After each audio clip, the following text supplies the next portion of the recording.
So this was a story given to us that lines PQ and lines ST are parallel to each other.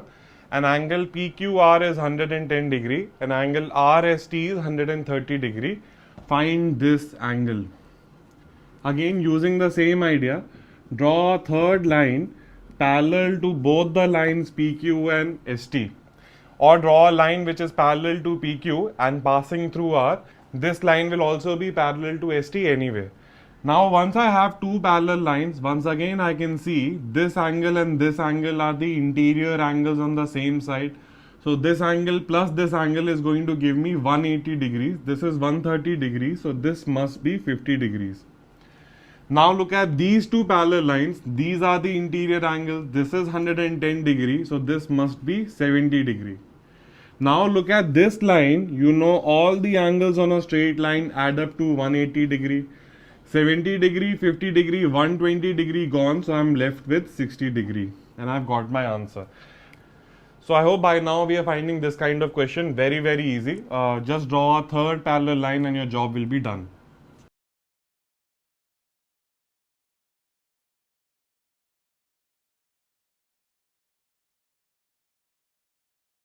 So this was the story given to us. Lines AB and CD are parallel to each other, and EF is perpendicular to CD. Perpendicular means it creates an angle of 90 degree. And it was given to me that angle GED, this angle is 126 degrees. And the question was, what is the value of angle AGE? That means this angle.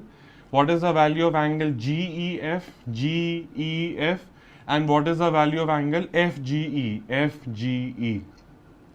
So let's get started. I know angle GED is 126 degrees, but angle GED is made up of angle GEF plus FED.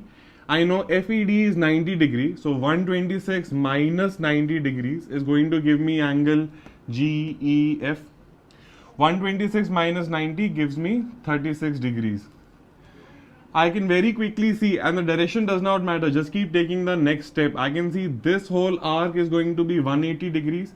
So 126 degrees is gone. Out of 180 degrees, how much am I left with? I'm left with 54 degrees.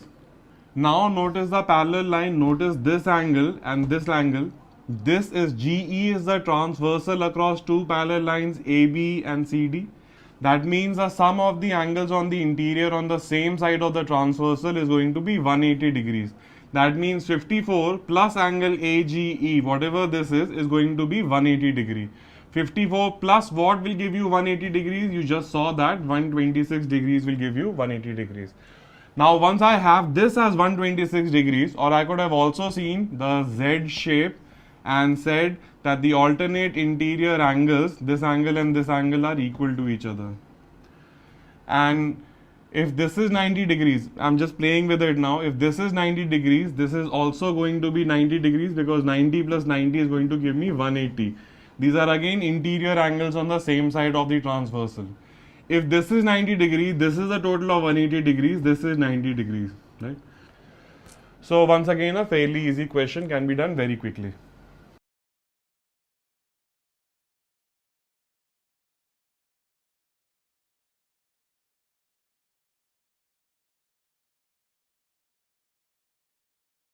So this was the story given to us. Line AB and line CD are parallel to each other, and line PQ and line PR are transversals on the parallels. The angle PRQ is given as the angle PRD is given as 127 degrees, and the angle APQ is given as 50 degrees. You have to find the values of X and Y. Now some people who are already familiar with the triangle angle property, that sum of all angles is going to be 180 degrees, or if they're familiar that the exterior angle is equal to the sum of the opposite angles, they could have done this question even faster, but I still want to stick to transversals and parallels only, because we haven't done this yet. Even though this result itself will be derived from the theory of transversals and parallel lines, and we'll see that in a minute. So once again, what I'm trying to say is that there might be multiple approaches of doing so, but I am doing it according to the session agenda, that is to try and master transversals and parallels in detail and be very comfortable with it. So now if I look at the parallel lines and the transversal story, I see these two angles are the interior angles, and the sum of interior angles on the same side is equal to 180 degree. So whatever this angle was, 127 plus that angle was going to give me 180. So this angle is going to be 180 minus 127. That means it is going to be 53 degrees. Now if I look at this story, I know this is a full 180 degree. So 50 plus 53 plus y is going to give me 180 degrees. So I can figure out the value of y.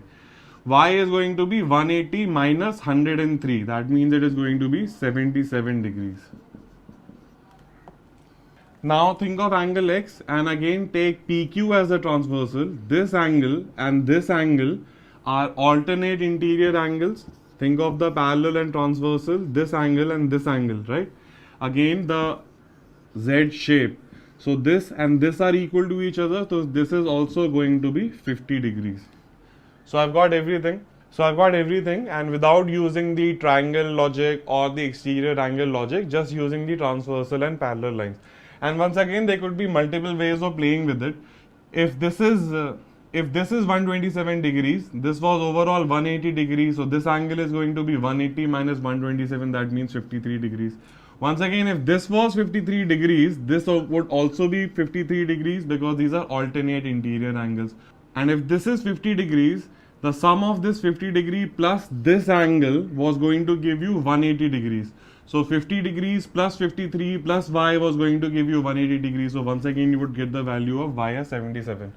So once again the point being that there are multiple ways of approaching the problem, and this is without even using the angle sum property of the triangle or the exterior angle property. This is just playing with transversal and parallel so far.